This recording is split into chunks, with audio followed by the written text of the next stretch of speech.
अस्सलाम वालेकुम नाज़रीन प्राइम लाइफलाइन सां करे तानी मेज़बान डॉक्टर वाहिद बशपावर हाज़िर है। नाज़रीन अॼु असां सिविल अस्पताल कराची में मौजूद आहियूं। सिंध जी तमामु वॾी अस्पताल बल्कि पाकिस्तान जी वॾी अस्पताल में शुमार थिए थी ऐं डॉक्टर नूर मोहम्मद सुमरो जेको MS आहे सिविल हॉस्पिटल के उहो असां सां गॾु आहे। उनखां पुछंदासीं सिविल हॉस्पिटल में कहिड़ियूं सहूलियतूं मौजूदु आहिनि, कहिड़ा वार्ड आहिनि, कहिड़ियूं नई टेक्नोलॉजी मौजूदु आहे, मरीज़नि खे कीअं तव्हां सहूलियत ॾियो था। कराची तमामु हिकिड़ो वॾो शहर आहे, हज़ारनि जी तइदाद में रोज़ मरीज़ हिते अचनि था OPD में एडमिशन जे लाइ, ऑपरेशन जे लाइ।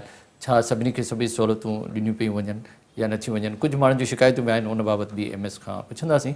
त doctor Noor Mohammad Soomro MS civil hospital असां सां गॾु आहे, छो त हुन सां ॻाल्हि जो सिलसिलो शुरू कयो। अस्सलाम वालेकुम। वालेकुम अस्सलाम। वॾी महिरबानी डॉक्टर साहब, तव्हां असांखे टाइम ॾिनो। अॼु असां तव्हांजे अस्पताल में आया, तव्हां हिते काफ़ी अरसे ढिघे अरसे खां कमु पिया करियो। डॉक्टर साहब, जेकॾहिं ॾिठो वञे त ओवरऑल सिविल हॉस्पिटल तमामु वॾी अस्पताल में, पुराणी अस्पताल में पाकिस्तान जी शुमार थिए थी। कराची तमामु वॾो शहर, वॾी आबादी आहे, उनजे बावजूद बि तव्हां हज़ारनि जी तइदाद में डेली मरीज़नि खे हिते OPD में ॾिसो था, एडमिशन बि आहे, सर्जरी बि आहे, मुख़्तलिफ़। केतिरा तव्हां वटि टोटल डिपार्टमेंटनि, केतिरी सहूलियत तव्हां ॾेई रहिया आहियो? असां वटि डिपार्टमेंट्स त हर स्पेशलिटी जा आहिनि। तक़रीबन 38 डिपार्टमेंट्स असां वटि आहिनि जेके डव यूनिवर्सिटी जी फैकल्टी सां गॾु सिंध हेल्थ डिपार्टमेंट जो लोअर स्टाफ यानी RMO ताईं, हुनखां पोइ senior registrar, assistant professor, associate ऐं प्रोफेसर जी जेके कैडर जी पोस्टूं आहिनि उहे डव यूनिवर्सिटी ऑफ हेल्थ साइंसिस जे तावन सां असां हलायूं पिया। पाकिस्तान जी लार्जेस्ट हॉस्पिटल जे हूंदे हिन अस्पताल में सिर्फ़ु सिंध खे कैटर न पई करे, पूरे पाकिस्तान के, बल्कि मूं जॾहिं चवणु मुनासिबु सम्झिया त ईरान मां बि हिते असां वटि पेशेंट अचनि था पिया। असां वटि जी डेटा आहे, अफ़गानिस्तान मां बि असां वटि पेशेंट अचे थो पियो।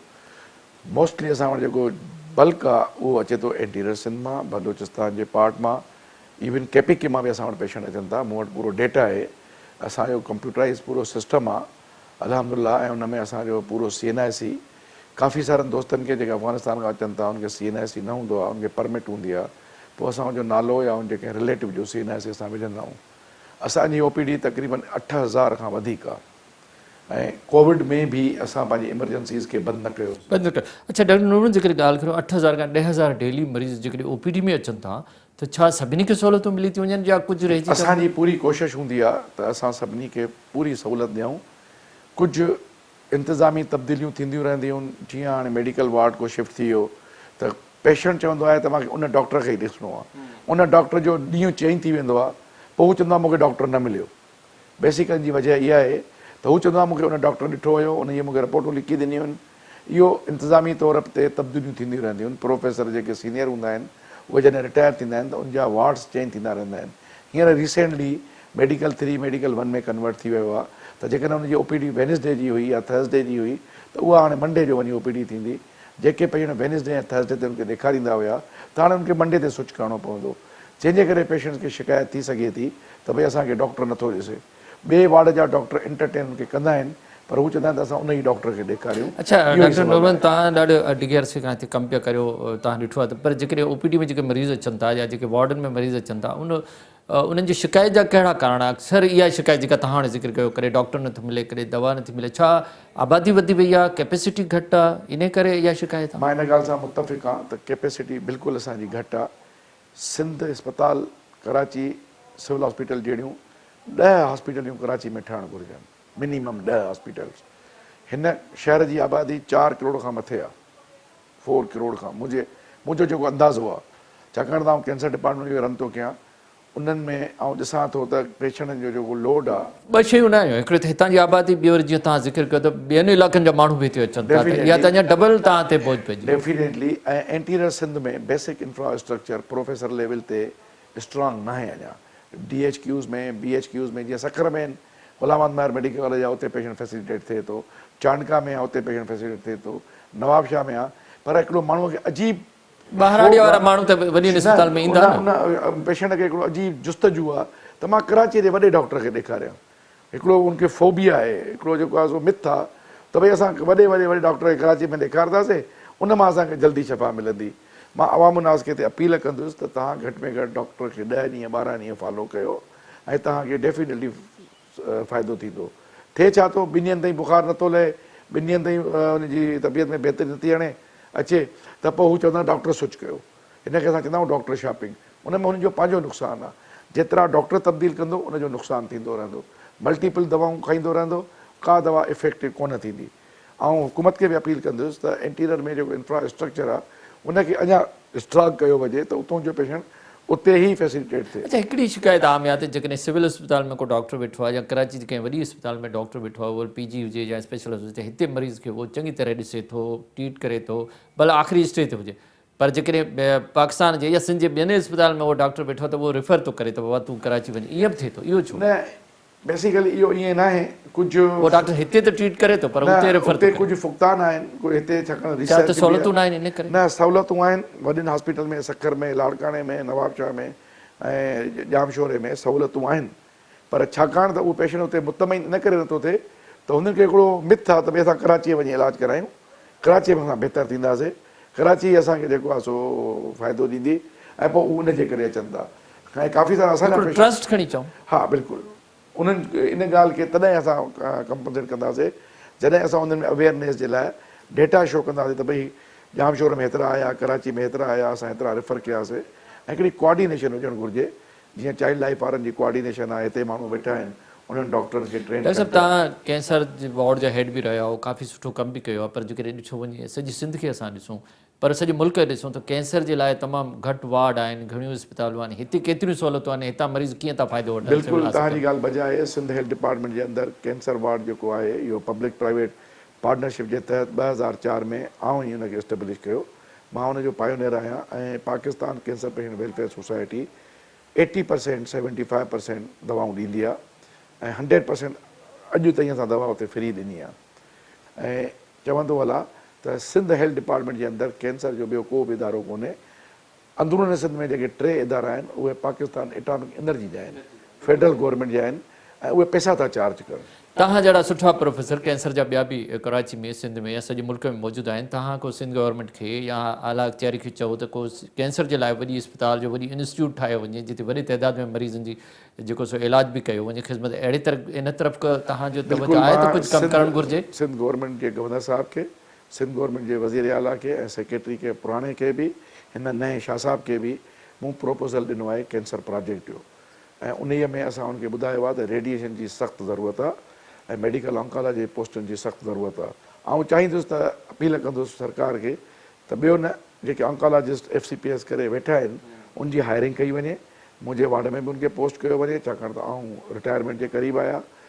पर छो न कहिड़ी अलॻि अस्पताल बि ठाहे सघिजे? बिल्कुलु आउं रिकमेंड थो कयां त हर डिवीज़न में, डिस्ट्रिक्ट में न, हर डिवीज़न में लार्जेस्ट हॉस्पिटल ठाहिनि 300 बेडनि जी, जिते मेडिकल ऑन्कोलॉजिस्ट हुजे, रेडिएशन ऑन्कोलॉजिस्ट हुजे ऐं रेडिएशन जूं मशीनूं बि हुजनि। अॼु शुरू कंदासीं त 5 साल लॻंदा। डॉक्टर साहब असांखे ख़बर न आहे त कैंसर जा रीज़न्स छा आहिनि, त सॼी दुनिया जो इशू आहे, पर छा असां वटि कैंसर जा मरीज़ वधी रहिया आहिनि?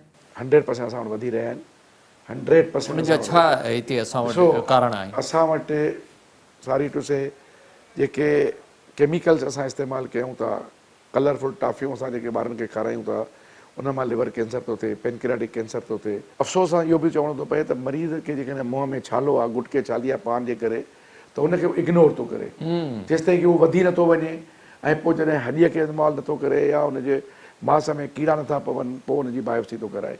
ॿी मिथी आहे त भई मां बायोप्सी कराईंदुमि त फैलिजी वेंदो। ईअं न आहे, बायोप्सी कराइण सां ई ख़बर पवंदी त आया कैंसर कहिड़ी आहे, केतिरे ग्रेड जी आहे, पोइ उनखे उन हिसाब सां इलाजु कबो आहे। ॾाढो सुठो। ऐं डॉक्टर साहब कहिड़ियूं सहूलियतूं तव्हां अची हिते सिविल अस्पताल में को वाधारो कयो आहे, के सहूलियतूं? अल्हम्दुलिल्लाह। कहिड़ियूं नयूं शयूं तव्हां हिते वधायूं आहिनि? ख़ुदा जो शुक्र आहे, मां जॾहिं मां 2004 में आयुसि, मां तक़रीबन मां कोई 2.25 लख पेशेंट ट्रीट करे चुको आहियां। सिर्फ़ु कैंसर जा पाण बज़ाते ख़ुदि, ऐं को मूं वटि ॿियो को ऑन्कोलॉजिस्ट आहे बि कोन। मां पीडियाटिक ऑपरेशन थिएटर ठाहियो आहे, इंशाअल्लाह उहो तक़रीबन कंप्लीट जे मराहिल में आहे। इन ॻाल्हि खे ॿुधाए थो 2 शयूं जॾहिं एक्सीडेंट थिए थो त ख़ासि तौर ते का हॾी भॼी पई जेको सो उन सां गॾु गॾु दिमाग़ में घणा धक लॻनि था, दिमाग़ जा मरीज़ घणा जेकॾहिं हेड इंजरी जा, उन्हनि जे लाइ के सहूलियतूं हिते मौजूदु आहिनि? बिल्कुलु मौजूदु आहिनि। सिंध गवर्नमेंट अरबे रुपयनि जे पैसनि सां ट्रामा सेंटर डेवलप कयो। न, उन्हनि जी सहूलियत मौजूदु आहे 100%। जहिड़े क़िस्म जो मरीज़ अचे त उनखे ट्रीट कयो वञे। बिल्कुलु। अच्छा, हिकिड़ो वॾो इशू हूंदो आहे त जॾहिं वॾी अस्पताल में मरीज़ इलाजु करणु वेंदा आहिनि, डॉक्टर साहब तव्हां बि ॾिसंदा हूंदव, रोज़ु ईंदा हूंदा पंहिंजे सां, त मरीज़नि जो अटेंडेंट ॿाहिरि जेके रोडनि ते, उन्हनि जे लाइ का सहूलियत तव्हां सिविल न, असां हुनजे लाइ इन करे सघिया आहियूं त सिविल हॉस्पिटल में सिर्फ़ु सिविल जो अटेंडेंट कोन्हे को, ट्रामा जो अटेंडेंट असां वटि आहे, SIU जो अटेंडेंट असां वटि आहे, सर्विसिस जो अटेंडेंट असां वटि आहे तव्हां अंदाज़ो लॻायो त जेके आहे रिहेबिलेशन सेंटर उनजो अटेंडेंस असां वटि आहे ऐं असांजा पंहिंजा अटेंडेंस बि असां वटि आहिनि। डायलिसिस जे लाइ हफ़्ते में 2 दफ़ा 3 दफ़ा थिए थी, हुन सां 5 मरीज़ गॾु था अचनि, उहे किथे रहनि, उहो डायलिसिस करे 2 कलाकनि खां पोइ वीचारा ज़मीन ते रहनि था। उनजे लाइ असां वटि को अहिड़ो फंड बि कोन्हे। असां कोशिशि करे रहिया आहियूं, पर हिन महिल ताईं सिटिंग एरिया खे बहितर कयो आहे। कुझु OPD में मां बहितर कयो आहे। OPD में जेके पेशेंट अचनि था, मां उन में यास्मीन ट्रस्ट जे तव्हां उनखे बहितर कयो आहे। उनखे बहितर कयो। अच्छा, इन्वेस्टिगेशन जो छा सिविल हॉस्पिटल में जेके बि जदीद इन्वेस्टिगेशन उहे सभु मौजूदु आहिनि? उनखे को अपग्रेड कयो? 100% बिल्कुलु। असां आउटडोर पेशेंट जो हाणे न्यू ब्लॉक ठाहियो आहे ईदी जे तावन सां। ऐं पहिरियों त पेशेंट वीचारो अची वेहंदो हुयो ऐं तकलीफ़ में हूंदो, हाणे इज़त नफ़्स सां उहो वेहे थो, हुनजी रिपोर्ट जो ब्लड कढूं था, उनखे उते ई रिपोर्ट मिले थी पई। उहो असां पूरो ब्लॉक ठाहियो आहे। स्कैन, MRI, एक्सरे क़रीब इनशाला तव्हां हिन महीने जे एंड में ॾिसंदो त CT स्कैन फंक्शनल हूंदो।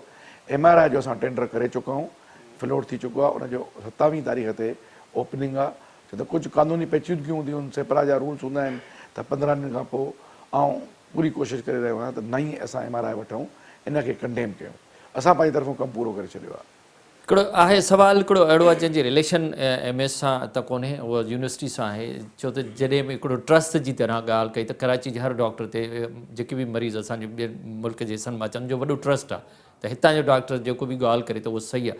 त जेको पढ़ाई जो मयार आहे, डाउ यूनिवर्सिटीअ सां तव्हांजी एफिलिएशन आहे, हाउस ऑफिसर अचनि था, डॉक्टर हिते पढ़नि था, PG आहिनि, हुन सां गॾु गॾु प्रोफेसर, त पढ़ाई जे मयार खे ओतिरो ई बहितर कयो वियो आहे त माण्हुनि जो ट्रस्ट अञा क़ाइमु आहे या किथे अञा कोताहियूं आहिनि? ॾिसो, पहिरियों त थ्योरेटिकल कापियूं हूंदियूं, ॿियो टे हूंदो, हाणे सॼो कंप्यूटराइज़ आहे। तव्हां ॿारनि खे स्टैटिक्स खणी ॾिसो, जेको MBBS करे थो फौरन FCPS थो करे वञे।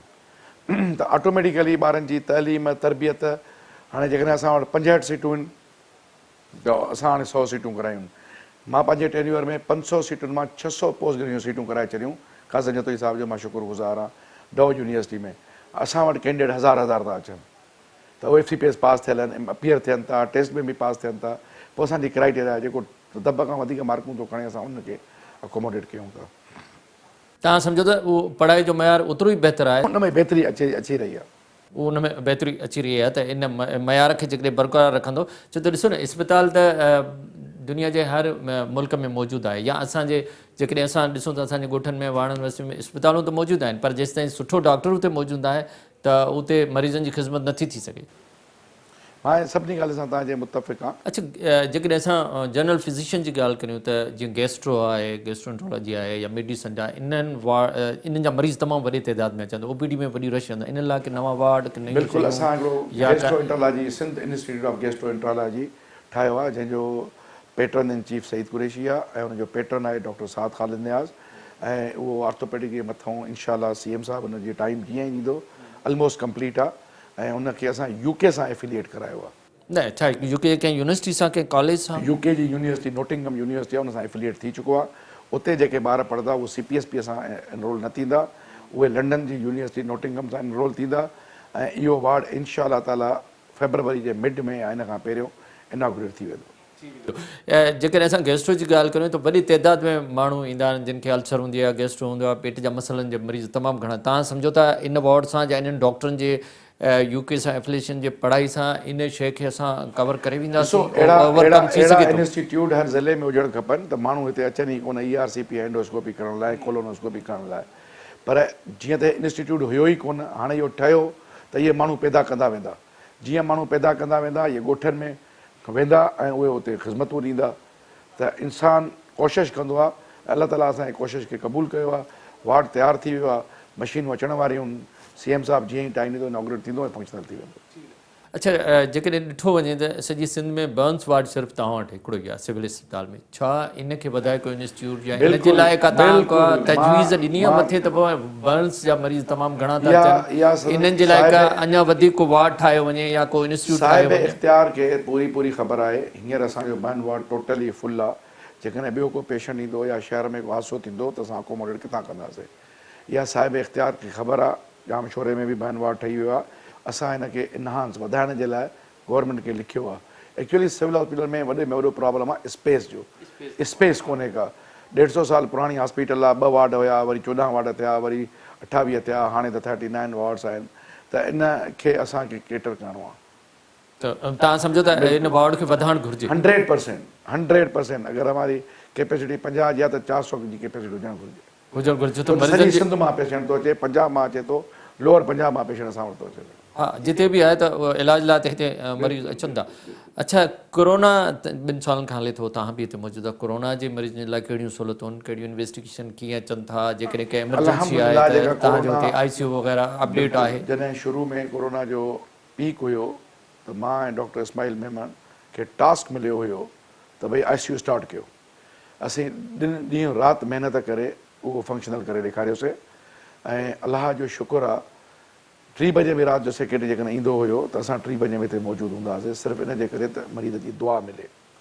ऐं असां पाण बि इन्फेक्टेड थियासीं कोरोना खां, पर असां पंहिंजूं जानियूं हथनि ते खणी करे इंसाननि जी ख़िदमत कईसीं।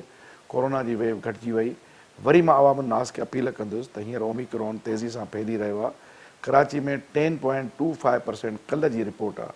ख़ुदारा सोशल डिस्टेंसिंग ऐं मास्क जो त हुजणु तमामु ज़रूरी आहे। जेकॾहिं न त असां वटि एतिरी कैपेसिटी न आहे जो असां हुनखे हैंडल करे सघूं। हाणे अस्पतालूं भरिजणु शुरू थी वियूं आहिनि। इवन असां वटि जेको आहे फुल आहे कैपेसिटी। मरीज़ अचणु शुरू थी विया आहिनि। कल्ह 10% जेको आहे सो असांजे सिविल हॉस्पिटल में 10% हो, 100 मां 10 मरीज़।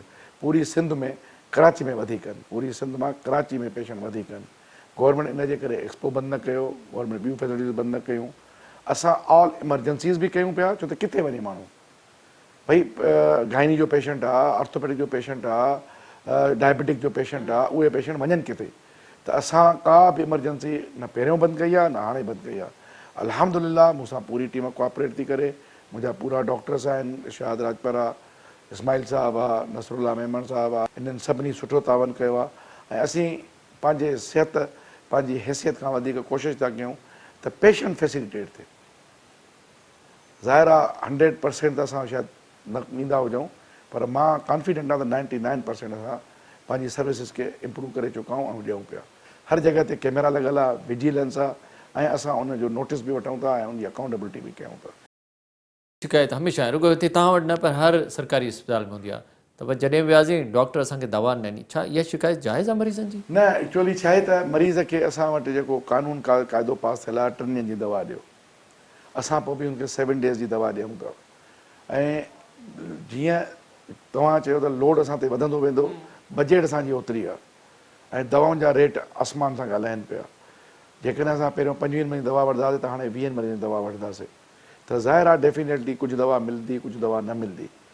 ऐं असां कोशिशि इहा ई कई आहे त 100% मरीज़ खे दवा ॾियूं, पर जेकॾहिं का दवा न आहे स्टोर में उहा मौजूदु हूंदी, टेक्निकल प्रॉब्लम जे करे हू पिक करे उते स्टोर में न रखी हूंदऊं, त इहो इशू थी सघे थो। बाक़ी दवा असां वटि मौजूदु आहे, जेका गवर्नमेंट जी SOPs में मौजूदु आहे, जेका CPC में मौजूदु आहे, दवा असां वटि आहे।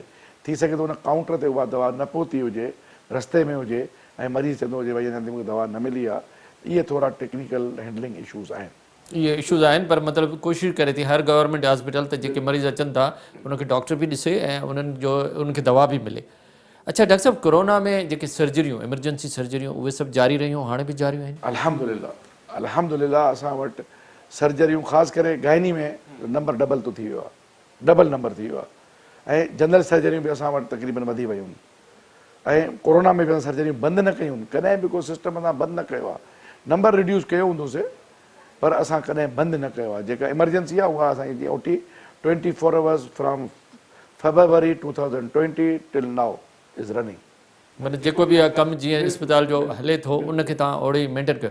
अच्छा डॉक्टर साहब, तव्हां सां ॻाल्हियुनि जो सिलसिलो जारी, पर वक़्तु जो खणे नंढड़े वक़्फ़े जो नाज़रीन वठंदा हिकिड़ो नंढड़ो वक़्फ़ो।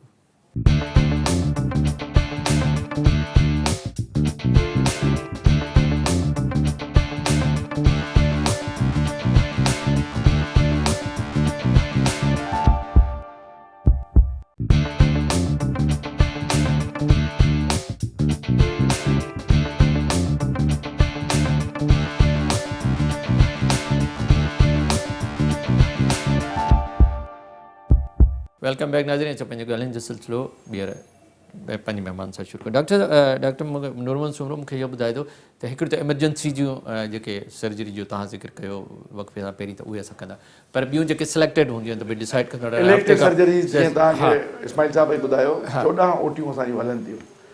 वॾे में वॾो असां प्रॉब्लम भाउ इहो आहे त असांखे 1 to 4 जी परमिशन कोन्हे का।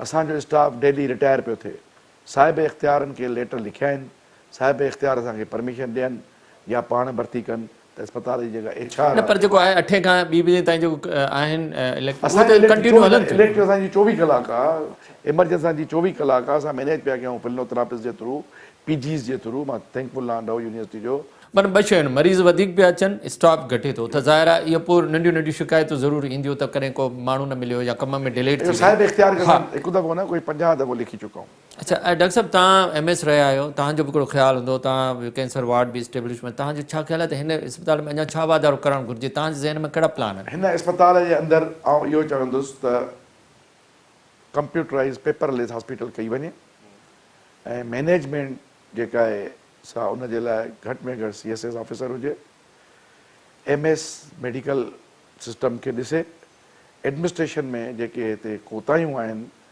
उहो उनजे लाइ सख़्तु हिकिड़ो निज़ाम ठाहियो वञे। मुंहिंजी पंहिंजी ज़ाती जेका राय आहे, उनखां पोइ प्रोफेसरनि जी मॉनिटरिंग हुजे, असिस्टेंट प्रोफेसरनि जी बि अकाउंटेबिलिटी हुजे त उहे पूरी में छो नथा अचनि।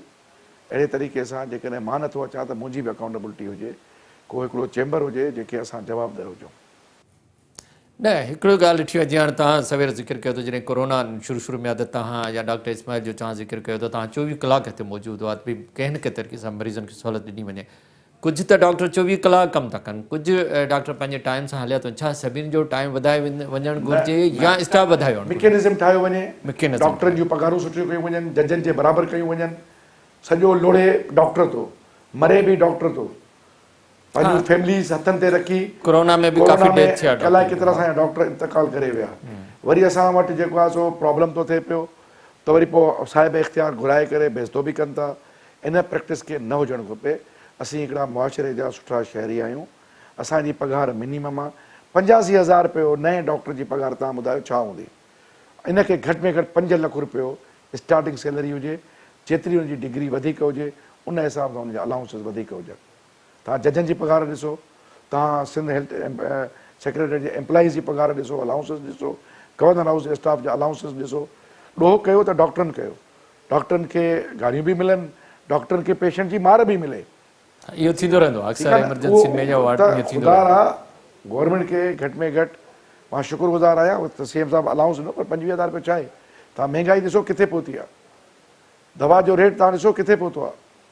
अच्छा डॉक्टर साहब, तव्हां छा था सम्झो अञा हिन इस्पताल में कुझु वार्ड वधाए सघजनि था कि वार्डनि जी खोट आहे, कुझु अहिड़ा अञा वधीक कमु करे सघिजे थो? एक्चुअली असां वटि तमामु सभु सुठा वार्ड आहिनि, स्पेस ई कोन्हे का। तव्हां जेतिरो कंजेस्टेड कंदव ओतिरो प्रॉब्लम थींदो। हाँ, ब्लॉक ड्राए टावर ठाहियो, वर्टिकल टावरनि ते हलिया वञो, वार फ्रंट ते इहो कमु करणु करे माण्हू सघे त सघे थो। हिन लाइ विल बि खपे ऐं पैसो बि खपे।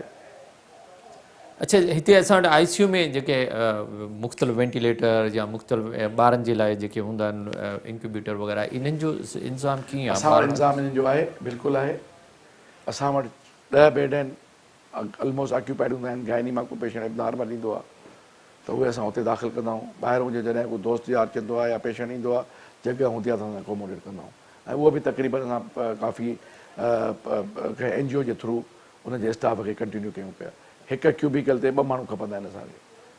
डॉक्टर साहब, ॾाढो सुठो तव्हां असांखे जवानी सिविल हॉस्पिटल जे बारे में तमामु जेकी बि हिते तव्हां सहूलियतूं आहिनि उन बारे में तव्हांजो आख़िर में तव्हांजो मैसेज या पैगाम छा हूंदो पंहिंजे माण्हुनि जे लाइ? आवाम खे अपील कंदुसि त क़ौमी कोरोना तेज़ी सां फैलिजी रहियो आहे, पंहिंजो ख़्यालु कयो। पंहिंजे ख़्यालु करण सां गॾु असांजे लाइ बि ख़्यालु करियो त असीं बि हिकिड़ा डॉक्टर आहियूं, कंहिं माउ पीउ जा पुट आहियूं। तव्हांजो लोड असां ते ईंदो, न ट्रीट कंदासीं त असांखे गुनाह थींदो।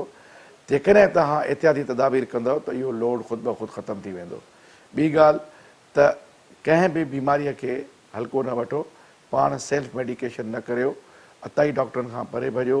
ख़ुदारा पंहिंजो ख़्यालु ज़रूरु कयो ऐं एक्सरसाइज़ वर्ज़िश खे अपनायो जीअं तव्हां रोज़ मानी खाईंदव।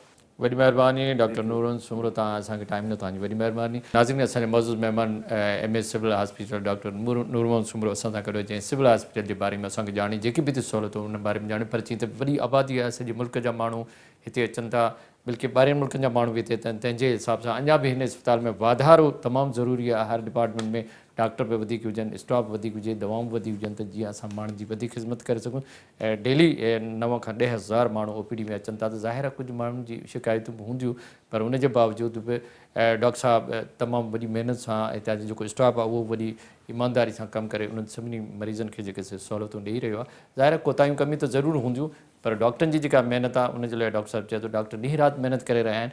इन करे तव्हां मरीज़नि खे जेके बि डॉक्टर साहिबु आख़िर में इहा जेको सो अपील कई या मैसेज ॾिनो त जॾहिं बि का अहिड़ी वबाई सूरत हाल हुजे त पंहिंजो बि एहतियात करियो, पंहिंजे घर वारनि जो बि करियो, डॉक्टरनि जो बि करियो ऐं डॉक्टर साहिब जिन ॻाल्हियुनि ते असां अमल कयो त असां बहितरीन सुठी ज़िंदगी गुज़ारे सघंदा आहियूं। हिते प्रोग्राम लाइव लाइन जो वक़्तु पूरो थियो। पंहिंजे मेज़बान डॉक्टर वाहिद बशमोर खे इजाज़त ॾींदा। अल्लाह हाफ़िज़।